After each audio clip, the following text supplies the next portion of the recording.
Good morning friends. Good morning friends, आपका स्वागत है फिर से चैनल पर। तो आज हम पढ़ने वाले हैं मेरी क्लास या आपकी क्लास भी हो सकती है, उसका चैप्टर नंबर 7। सबसे भद्दा सा चैप्टर है, तो थोड़ी भी पढ़ लेंगे इसको थोड़ा सा भी। तो आज मैं आपके सामने थोड़ा अपनी प्रैक्टिस भी हो जाएगी मेरी, और आप थोड़ा पता भी लगा पाओगे। कहीं थोड़ी गलती हो जाए तो भाई माफ़ करना। तो थोड़ा समझ लेते हैं क्या है, व्हाट इज़ लैंड फॉर्म्स। पर इसी क्वेश्चन से स्टार्ट करते हैं कि क्या है लैंड फॉर्म्स। चैप्टर का नाम है land forms and their evolution.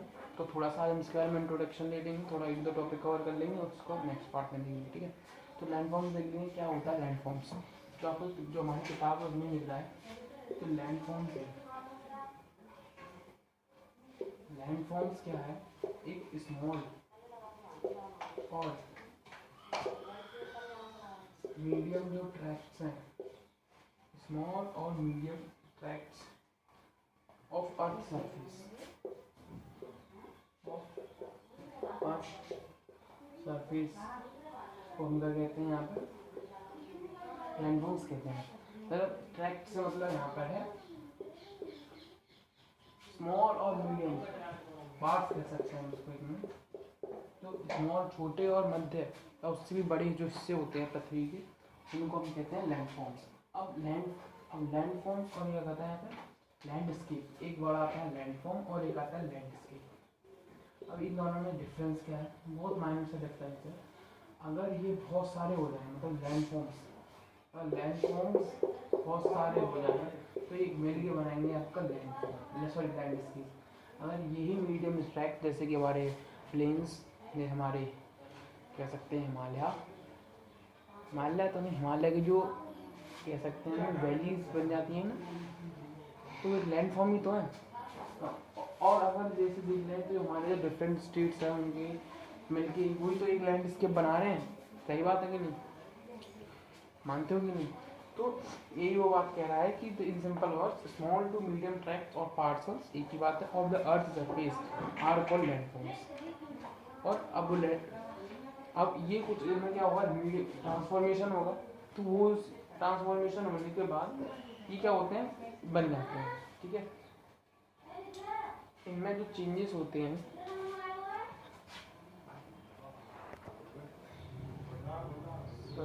इनमें जो चेंजेस होते हैं वो various climatic conditions, geomorphic agents के कारण होती है। तो यहाँ हम देख सकते हैं, अब landmass passes through stages of development somewhat comparable to stages of life, youth, nature and young। इसमें हम आगे पढ़ेंगे जो लैंडमास है, लैंडफॉर्म या लैंडमास, दोनों ही हम इनको लैंडमास कहते हैं। लैंडमास मतलब लैंड का टुकड़ा ही है। तो जब ये वेरियस स्टेजेस से निकलते हैं तो इनकी तीन स्टेजेस होती हैं। पहली होती है इनकी यंग, दूसरी होती है इनकी मैच्योर,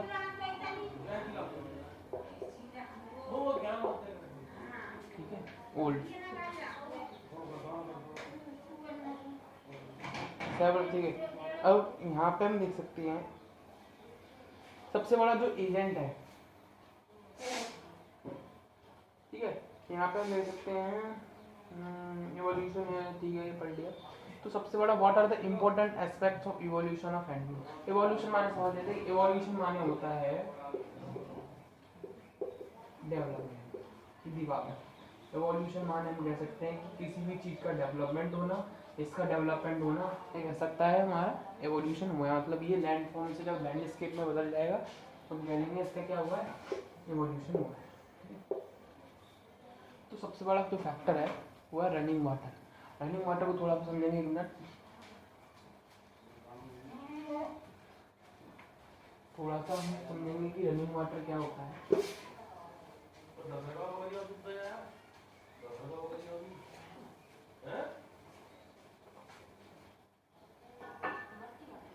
तो रनिंग वाटर के बारे में थोड़ा पता है। रनिंग वाटर का कहता है बोल रनिंग वाटर। तो रनिंग वाटर क्या होता है, दो तरीके से बहता है।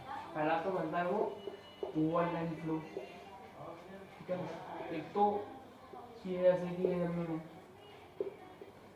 तो पानी जो है जमीन पर भी बहेगा पानी जो है, और इससे ऊपर होता हुआ भी बहेगा, ऊपर होता हुआ भी बहेगा यार। तो जब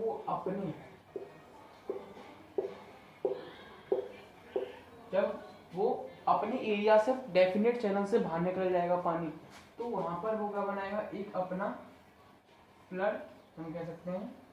यहाँ पे देखो ये क्या है, यहाँ पे ये अपने फ्लड बेसिन बना रहा है। फ्लड बेसिन मतलब जो एरिया जो अपने चैनल से बाहर का है वो हमारा फ्लड बेसिन कहलाता है। ये देखो ये एरिया और एक ये कहलाएगा, फ्लड बेसिन के नाम से कहलाएगा। तो जब ये फ्लड बेसिन बनाएगा तो एक हमने पढ़ा है कि ओवरलैंड फ्लो होता है, एक होता है लीनियर फ्लो।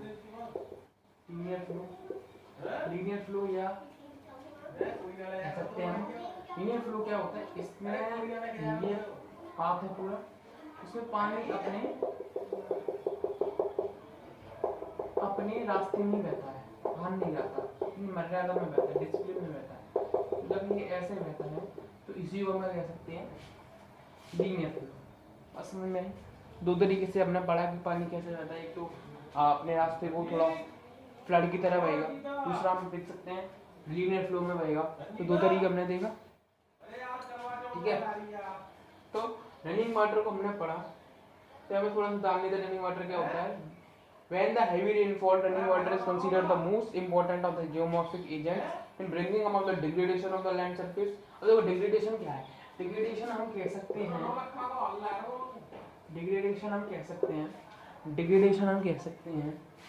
डिग्रेडेशन मतलब एक तरीके से इरोजन हम कह सकते हैं। तो डिग्रेडेशन होता है लैंडफॉर्म्स का। One is the overland flow, मैंने बता दिया आपको। नीचे चलते हैं, steam channels over steep gradient turn gentler due to continued erosion and as a consequence lost their velocity facing active deposition. There may be deposition forms associated with streams flowing over steep slopes. Then the gentler the river channels and gradient or slope, the greater is the deposition when the stream beds turn gentle due to continued erosion. ये जो running water है,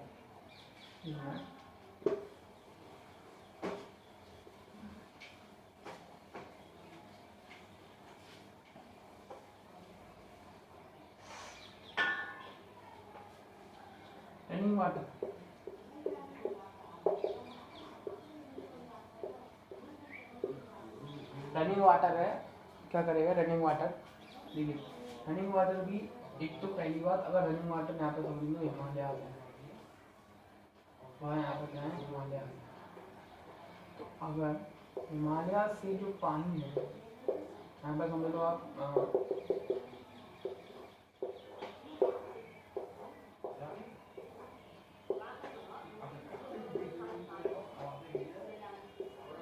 जैसे कि ये कोई land है, तो यहाँ से रनिंग वाटर निकल रहा है, तो यहाँ से बड़ी स्पीड में आएगा पानी, बड़ी वेलोसिटी के साथ आएगा ग्लेशियर से मेल्ट होकर।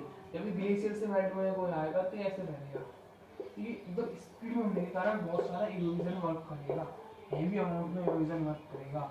जब भी इतना हैवी अमाउंट में इरोजन वर्क करेगा तो मतलब कि यहाँ से जो अपने साथ सेडिमेंट्स क्या लेके आएगा, बड़ी मात्रा में लेके आएगा। सेडिमेंट्स इसके पास बहुत बड़ी मात्रा में होंगे, तो यहाँ से बहुत हैवी इरोजन करेगा। तो यहाँ सेडिमेंट्स और एलुवियल सॉइल, हाँ मैं बता दूँ आपको, जो यहाँ से जो आता है पानी उसमें vast amount of alluvial soil होती है। एलुवियल सॉइल जिसको हमने टाइम में पढ़ा था, जब ये ऊपर से लेके आता है तो इसको हम कह सकते हैं प्लेजर डिपॉजिट। प्लेजर डिपॉजिट हम कह सकते हैं, ठीक है ना। ऊपर से लेके आ रहा है कहीं ना कहीं डिपॉजिट कर दे, अब उसकी प्लेस से कहीं लेके डिपॉजिट कर दे, हमको उसको प्लेजर डिपॉजिट कहते हैं, ठीक है।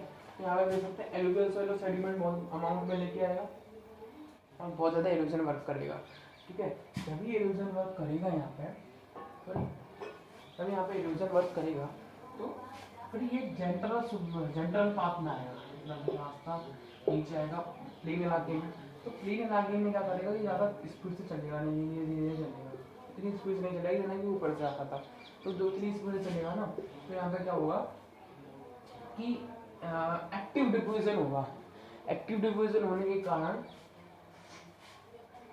हाँ यहाँ पे बता दूँ, तो एक्टिव डिपोजिशन जो होगा, जो सेडिमेंट्स हैं, पानी जो है इतना स्पीड में है नहीं तो उतना आगे ले नहीं जा पाएगा, तो क्या होगा उसके कारण यहाँ पे एक्टिव डिपोजिशन होगा, जो सेडिमेंट्स है जमने लग जाएगा। हैं, कहीं यहाँ जम गया, कहीं यहाँ जम गया, कहीं यहाँ जम गया, कंकड़ पंखड़, तो ये जो कंकड़ पत्थर है यहाँ पे जमने लग जाएंगे। जमने के कारण क्या हो जाएगा, कहीं कहीं पर जो सेडिमेंट्स है वो दिखने लग जाएंगे हमको ज़्यादातर। इस रास्ते में हमको नहीं दिखेंगे, लेकिन इस रास्ते में हमको ज़्यादा दिखने लग जाएंगे, ठीक है ना।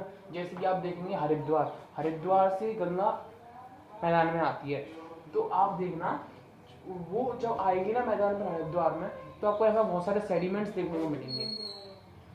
सेडिमेंट्स आप यहाँ पे गौर करना, पत्थर है, बालू पत्थर हम जिसको कह सकते हैं, और बहुत सारे सेडिमेंट्स, सीविंग सेडिमेंट्स हो सकते हैं, तो वो हमें यहाँ पे देखने को मिलते हैं। तो यहाँ पे वो लैटरल एरोजन होगा, मतलब जो इनके पाथ हैं वो पाथ हैं और बड़े हो जाएंगे, तो पानी अब ऐसे काटेगा, ये जो पाथ होंगे और बड़े हो जाएंगे, मतलब पानी का जो कह सकते हैं रास्ता है वो और बड़ा हो जाएगा, और बड़ा कर देगा। और एक और इम्पोर्टेंट बात, जब ये पानी ऐसे आता है ना, तो वैलीज का निर्माण करता है, वैलीज, घाटियों का, ठीक है ना। तो घाटियों को हम पढ़ेंगे, घाटियाँ क्या है हिंदी में पढ़ेंगे। तो हमने देखा कि रनिंग वाटर क्या है। अब हम इसकी